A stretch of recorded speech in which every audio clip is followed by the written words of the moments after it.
सकते हैं। आप जोड़ लो भाई, तोड़ने का काम करा है तो घोष या है क्या? अरे अगर 56 इंच का सीना है तो हिंदू राष्ट्र घोषित करो ना। यहाँ बैठ के नकली हिंदू बन रहे हो, यहाँ बैठ के नकली बातें कर रहे हो, यहाँ बैठ के गॉडसे की विचारधारा चला रहे हो, यहाँ बैठ के सदा बाबू के चरण छू रहे हो, भारत और यहाँ बैठ के भारतीयता में विश्वास करिए भाई। अरे वो अपनी पार्टी की बात क्यों नहीं करेंगे मालवीय जी? मालवीय जी वो तो अपनी पार्टी की बात करेंगे ना, अगर कांग्रेस के नेता हैं तो वो कांग्रेस की बात करेंगे, क्यों नहीं करेंगे? तो यही हिमांशु जी, यही बात तो मैं कह रहा हूँ, चाल चरित्र चेहरा कांग्रेस का यही है कि इनको घूस करो, यहाँ बांटो वहाँ बांटो। हाँ तो वो कहते हैं कि नहीं है हिंदू राष्ट्र, नहीं तो कांग्रेस कहती है कि नहीं है हिंदू राष्ट्र की बात गलत है।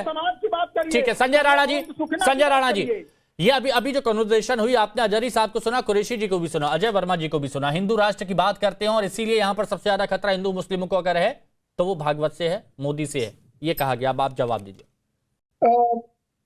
गुड आफ्टरनून मैं फैलोपन। देखिए ऐसा है कि भागवत साहब ने कोई गलत नहीं बोला, प्रधानमंत्री जी हो चाहे योगी जी को गलत नहीं बोला। देखिए हम बढ़ते हैं तभी कटते हैं, और आपने देखा होगा कि चाहे वो मुगलों का जमाना हो, चाहे अंग्रेजों का जमाना हो, चाहे कांग्रेसियों का जमाना हो, इन्होंने सिर्फ वोट डालो और राज करो की राजनीति की है और करते चले आ रहे हैं। जहां तक बात हो रही थी ओवैसी साहब की, तो ओवैसी साहब की पार्टी की उत्पत्ति जो है, उत्पत्ति करने वाला और जनक जो बहादुर जंग था वही पाकिस्तान के हितैषी था, जो सरिया को मानना चाहिए, मुस्लिम स्टेट की स्थापना करना चाहता था। उस व्यक्ति के पार्टी से, उस पार्टी के व्यक्तित्व से आप क्या उम्मीद कर सकते हो?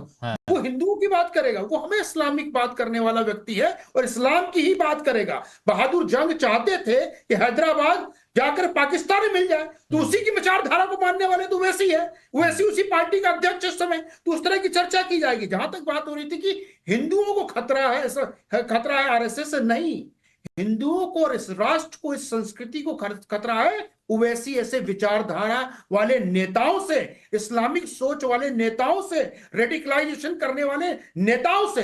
हम ये बोलते हैं कि आप भाई बिल्कुल एकता की बात करनी चाहिए, लेकिन एकता क्यों, आपके एकता के भाई हिंदू ही क्यों दिखाए? आप पार्लियामेंट में बैठ करके जय फिलिस्तीन का नारा लगते हो, इसका मतलब आप इस देश से प्यार नहीं, आप इस्लाम से प्यार करते हो। ठीक है दानिश जी बोलिए, दानिश जी।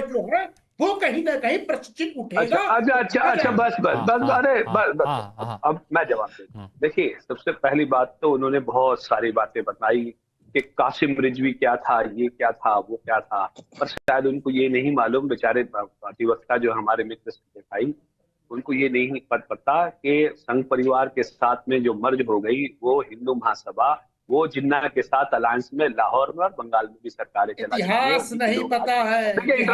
संजय जी इंटरप्ट मत करिए, आप बोल रहे थे मैं खामोश था, ऐसे नहीं होगा। संजय जी सुन लीजिए ना, ऐसे नहीं होगा, सुन लीजिए, शायद कुछ और कह रहे हैं। देखिए अब उसके बाद उसके बाद उनको कासिम रिजवी जिस तरह से वो भारतीय जनता पार्टी और उसकी भगिनी संस्थाओं को पाकिस्तान बहुत याद आता है ना, इस तरह इसलिए बहादुर जंग। अरे सुन तो लो अब, अरे सुन तो लो अब, अरे अभी मजा आएगा, सुनिए अभी मजा आएगा, सुनिए। एमआईएम को बनाने में उसका हाथ था कि नहीं था? एमआईएम का रचयिता था कि नहीं था? बताओ ना। बहादुर जंग, कासिम रिजवी। मेरा मुद्दा था एकता की बात पर, एकता की बात पर अनेकता क्यों? ऐसे नहीं चलेगा। दानिश जी बोलिए, थोड़ा सा रुक जाइए संजय जी, दोबारा आता हूँ ना प्लीज। हाँ देखिए अब मैं आपको एक बात बताऊं, सुनिए मेरी बात। अब तक बोलिए, हाँ बोलिए 5 बार वक्त कम है, बोलने दीजिए प्लीज, दानिश को बोलने दीजिए, दानिश जी को बोलने दीजिए। अब तक 5 बार बेस्ट पार्लियामेंट्री अवार्ड जीत चुके हैं ओवैसी साहब, जिसमें से 3 बार खुद मोदी जी की सत्ता के दौर में मिला है। अब उसके बावजूद भी संजय राणा को नहीं पता, या मालवीय साहब को नहीं पता, या और किसी को नहीं पता, तो ये तो अफसोसनाक है। अब हम इसका क्या कह सकते हैं? यही तो दानिश जी हम बोल रहे हैं कि हमारे देश में मुसलमान इतना आगे बढ़ रहे हैं, तरक्की कर रहे हैं, योजनाओं का लाभ पा रहे हैं, फिर भी आप लोग कहते हैं कि मुसलमान खतरे में, मुसलमान खतरे में, मुसलमान खतरे में। कौन सी योजना का? मुझे तो कोई योजना का फायदा नहीं मिला। अरे तो आपको क्यों, आप गरीबी रेखा में आते हैं क्या? हाँ ये बात की आपने, तो कोई गरीबी रेखा के नीचे है इसलिए उसको। अरे तो जो जिस चीज के लिए एलिजिबल होगा उसे ही तो मिलेगा ना।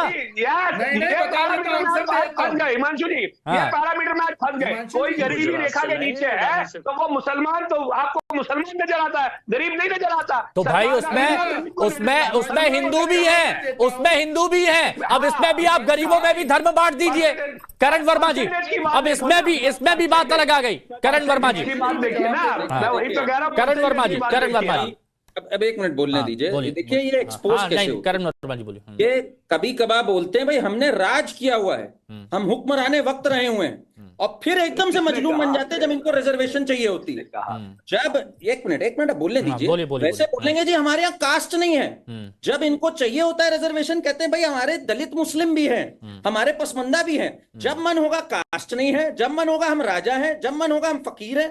अरे भैया बैठ के फैसला कर लो, हो क्या पहले, मजलूम हो कि तेरे रहे हो कि राज किया है, कि कास्ट है कि नहीं है, एक बार फैसला कर लो सब मौलानाओं को बुलाकर। सेकुलर देश है यार, हिंदू मुस्लिम सिख ईसाई बौद्ध पारसी सबको समानता का अधिकार भारत देता है। तो पहला मैं एक सवाल आप मोदी जी से पूछवाएं या आरएसएस से पूछवाएं कि क्या भारत हिंदू राष्ट्र है संविधान के अनुसार? मैं हिंदू हूं, आप हिंदू हैं, हिंदू होना और चीज है, धर्म होना और चीज है। अगर संविधान के अनुसार नहीं है तो मोहन भागवत जी जो कह रहे हैं कि भारत एक हिंदू राष्ट्र है, क्या वो नियमानुसार संविधान के अनुसार सही कह रहे हैं या खाली प्रोपोगंडा फैला रहे हैं? क्योंकि मेरी एक डिबेट एक देश के बड़े चैनल पर सुधांशु त्रिवेदी के साथ थी, और उस गोदी मीडिया की एंकर से जब मैंने बात कही कि नरेंद्र मोदी जी तो पूरे बहुमत में हैं, आप इस राष्ट्र को हिंदू राष्ट्र घोषित कर दीजिए अगर आपके पास फुल बहुमत है, तो तब सुधांशु त्रिवेदी ने और उस गोदी मीडिया की एंकर ने ये कहा, अरे आप तो बांटने का काम करते हैं, भारत में हिंदू मुस्लिम सिख ईसाई बौद्ध पारसी सबको समान। इधर-उधर की बात कर रहे हैं, आप अपनी बात यहाँ पर रखिए ना। विखंडन की बात कर रहे हैं, अजय जी सुन लीजिए सुन लीजिए। तो या तो वो गलत थे या मैं गलत था। अच्छा, भागवत जी कह रहे हैं भगवान बचाने नहीं आएगा। ये नास्तिक आदमी है, ना भगवान को मानते ना राम को मानते, उनका पॉलिटिसाइज करते हैं, उनको यूज करते हैं, उनका यूज करते हैं, और केवल उनके नाम पे चंदा खाना, उनके नाम पे भी अयोध्या कॉरिडोर में घोटाला करना, सीएजी की रिपोर्ट है, उनके नाम पे जमीन घोटाले करना, और अब कह रहे हैं साहब भगवान बचाने नहीं। आदरणीय नेताजी, आप मुद्दे पे नहीं रहते हैं, दिक्कत आपकी सबसे बड़ी यही है। मैंने आपसे कहां से शुरुआत की थी और आप कहां पर ले गए हैं। भगवान उसी की मदद करता है जो प्रयास करता है, ये बात वहां पर कही गई। अब आपने उनको नास्तिक ही बता दिया, अब आपने उसको नास्तिक ही बता दिया जय वर्मा जी। चलिए कोई नहीं, सौरभ मालवीय जी बताइए, सबका सवाल एक ही है कि आरएसएस मोहन भागवत हिंदू राष्ट्र की बात करते हैं और ये गलत है और इसी से खतरा है। सौरभ मालवीय जी। हिमांशु जी, आरएसएस हिंदू राष्ट्र की बात करती है, ये तो सत्य है, लेकिन भारत में रहने वाला हर व्यक्ति हिंदू है, वो गर्व के साथ कहता है कि वह हिंदू है। नहीं, तो मैं तो नहीं हूँ, जीवन पद्धति में, भारतीय जीवन दर्शन में, मैं तो नहीं हूँ, संस्कृति तो मुसलमान हूँ। इस पर आपत्ति सवाल पूछूंगा मैं। भारत में रहने के कारण इस जलवायु में, इस भूमि में, इस संस्कार में, इस बंधुत्व में, सब कुछ में हिंदू है, यह गर्व के साथ प्रत्येक हिंदू कहता है। और इस बात नहीं तो यही कांग्रेस के नेता अजय वर्मा भी कहते हैं, और जो लोग हैं, जितने लोग हैं, सब कहते हैं, सब स्वीकारते हैं, केवल इनको दिखावे के लिए कांग्रेस का नहीं। अजय वर्मा जी नहीं मानते, दानिश कुरैशी नहीं मानते, और वो ये कह रहे हैं कि जब इस्लामिक राष्ट्र की बात अगर कोई करता है तो उस पर कार्रवाई होती है, तो फिर अगर हिंदू राष्ट्र की बात करता है तो इसको कैसे देखा जाए? इस पर क्यों नहीं आपत्ति जताई जाती? निश्चित तौर पर कांग्रेस ने लंबे समय, अजय जी मैंने पूछा ना, जवाब लीजिए ना, जवाब ले लेते हैं एक बार। भारत को बांटने का काम किया है, बांटने के सिवा कुछ नहीं किया है। इसलिए उसके चाल चरित्र और चेहरा में एक ही चीज दिखता है कि कैसे समाज को, भारतीय समाज को बांटे, कैसे लोगों को बांटे और सत्ता में बने रहे। इस चाल, अब देखिए राहुल गांधी कभी जनेऊधारी ब्राह्मण हो जाते हैं, कभी कोई गोत्र हो जाते हैं, नई तरह की चीजें खुद प्रस्तुत करने लगते